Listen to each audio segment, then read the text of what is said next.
Hello learners, welcome to IGNOU Vidya. तो यहाँ हम डिस्कस करते हैं इग्नू के सब्जेक्ट EHI 05 को, India from mid 18th century to mid 19th century. ये पार्ट 10 है EHI 05 का, जहाँ पर हम इंडिपेंडेंट किंगडम्स को पढ़ते आ रहे हैं। तो अब हम राजपूत्स को पढ़ रहे हैं।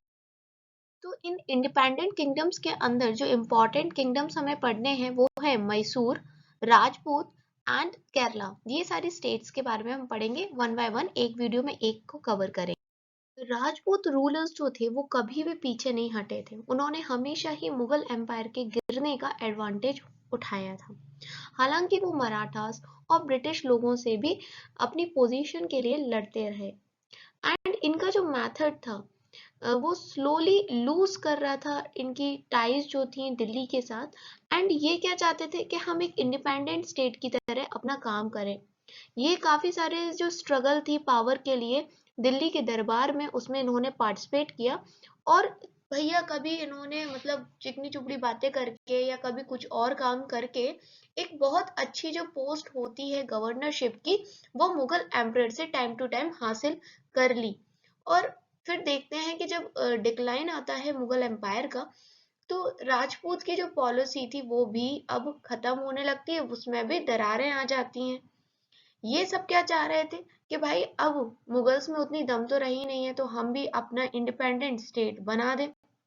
इनमें से जो काफी इम्पोर्टेंट रूलर हैं वो है जयसिंह ऑफ आमेर, जिन्होंने जयपुर पर रूल किया था 1699 से 1743 तक।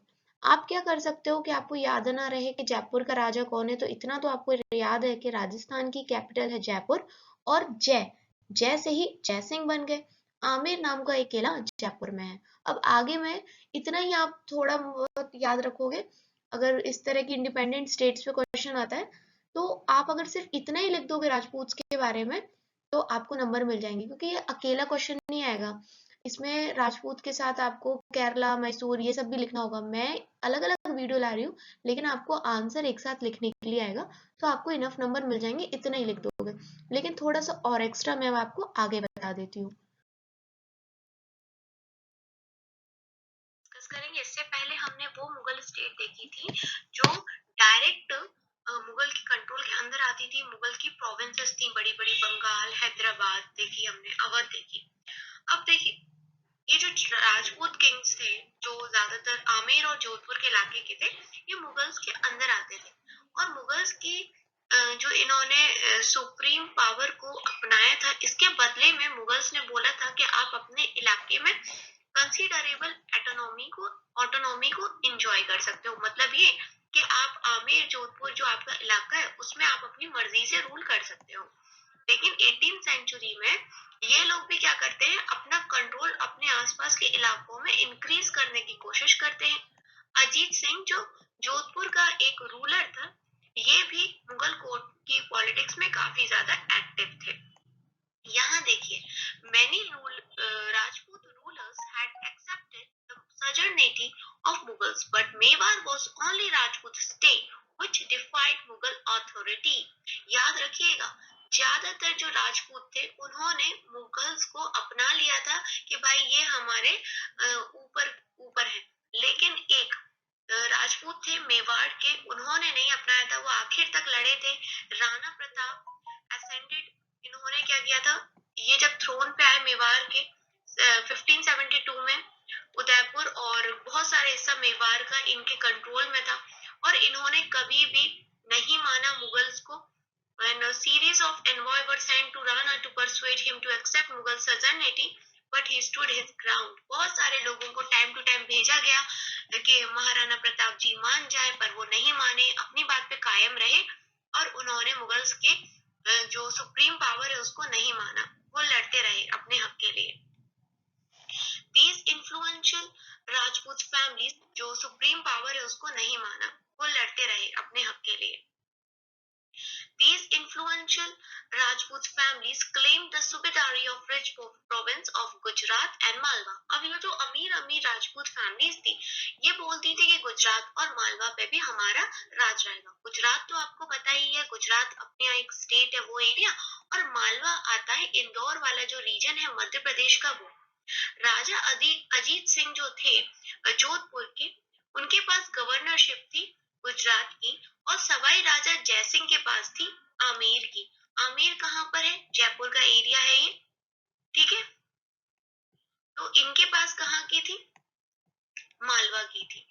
These officers were renewed by Emperor Jahandar Shah in 1713। तो लेकिन जब जहांदर शाह मुगल एम्परर बनता है तो ये जो ऑफिसर्स थे इनके पास, इनको रिन्यू किया जाता है 1713 में। ये लोग जो अमीर फैमिलीज थी राजपूत की, ये काफी कोशिश करते थे कि आसपास के टेरिटरी को कब्जा के अपने वतन, अपने एरिया में मिला लें। जिनमें से नागौर नाम की जगह है राजस्थान में, इसको कब्जा लिया है ना, इसको कब्जा के जोधपुर में मिला दिया। आमेर को सीज कर लिया था। आमेर जो था ना, उसने एक बहुत बड़ा, सॉरी, आमेर ने एक बहुत बड़ा पोर्शन बूंदी का सीज किया था। बूंदी आज भी एक जगह है राजस्थान में, आमेर जयपुर के अंदर है। सवाई राजा जयसिंह ने एक नया कैपिटल फाउंड किया था, जैसे मैंने आपको बता दिया, जयपुर में ये अपनी राजधानी बनाई थी, एंड वॉज गिवन द सूबेदारी ऑफ आगरा इन 1722। राजा जयसिंह को आगरा का भी सूबेदार यानी गवर्नर बनाया गया था 1722 में। मराठास के बहुत सारे कैंपेन्स होते थे राजस्थान में 1740 से, एंड यहाँ पर ये प्रेशर बनाते थे अपनी, क्योंकि नीचे से मराठास भी तो कोशिश कर रहे थे खुद को एक्सपेंड करने का। Many Rajput chieftains built a number of forts on hilltops which became center of power। देखो बहुत सारे जो राजपूत लोग रहे, इन्होंने किले बनवाए हैं, बहुत बड़े बड़े किले हैं, और ये पहाड़ियों पे स्थित हैं जो इनकी पावर को दिखाते थे। इतने बड़े बड़े जो इन्हें फोर्टिफिकेशन करा, किला बंदी करा, इतने सुंदर इनके स्ट्रक्चर्स हैं, घर हैं, palaces, temple, trading centre, water harvesting के सिस्टम, स्ट्रक्चर्स और दूसरी कई बिल्डिंग्स हैं। इनमें से अगर आप चित्तौड़गढ़ फोर्ट में जाओगे तो वहां आपको बहुत सारी वाटर बॉडीज मिलेंगी, जैसे तालाब बनवाए गए थे, कुंडीज यानी वेल्स बनवाए गए थे, एंड बयोलीज बनाई गई थी। ये बयोलीज क्या होती है? तो बेटा बयोलीज वो होती है कुआं, कुएं के अंदर सीढ़ियां होती हैं, तो हम बोल सकते हैं स्टेप वेल्स। कुएं के अंदर आपको बाल्टी डालने की जरूरत नहीं है, आप सीढ़ियों से कुएं के अंदर जा सकते हो और पानी भर के ला सकते हो।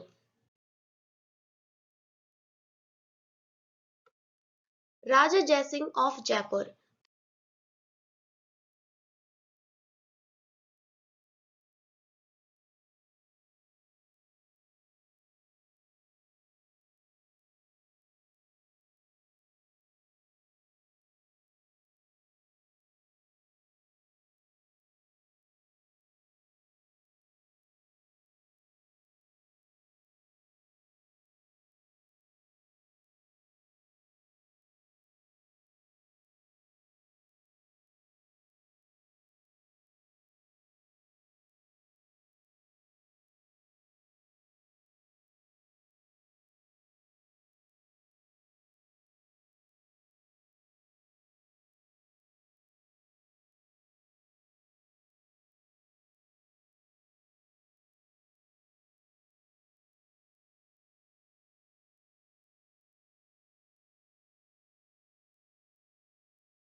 राजा जयसिंह ऑफ जयपुर।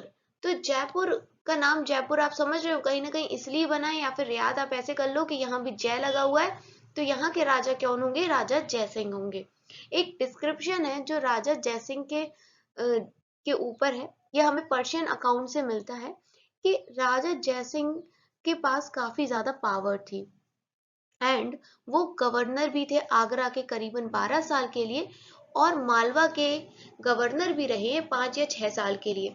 उनके पास एक बहुत बड़ी आर्मी थी, जिसके पास आर्टिलरी थी, बहुत वेल्थ थी, एंड उन्होंने अपना प्रभाव दिल्ली तक फैला दिया था, और नर्मदा के किनारे तक यानी एमपी तक भी फैला लिया था। ये देखिए जंतर मंतर इन जयपुर की फोटो है ये, और ये मेहरानगढ़ फोर्ट है जोधपुर का। सवाई जय सिंह ये कौन थे?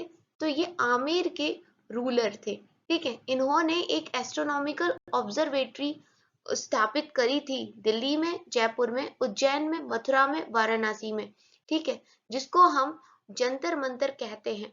Observatories had various instrument to study heavenly bodies. आज के टाइम पे तो पढ़ाई लिखाई करके साइंटिस्ट पता नहीं क्या क्या बना लेते हैं, लेकिन उस टाइम पे सोचो जब कोई किताब नहीं थी, कोई कॉलेज यूनिवर्सिटी नहीं थी, तब साइंटिफिक स्टडी करने के लिए सवाई जय सिंह ने इस तरह की एस्ट्रोनॉमिकल ऑब्जर्वेटरीज बनाई जिनको हम जंतर मंतर के नाम से जानते हैं, ठीक है। अगर आप लोग चाहते हो तो मैं एक अलग से वीडियो लेके आ जाऊंगी कि जंतर मंतर असल में है क्या। याद बस आपको ये रखना है कि जंतर मंतर किन किन जगह पे है, तो दिल्ली, जयपुर, उज्जैन, मथुरा और वाराणसी में है ये।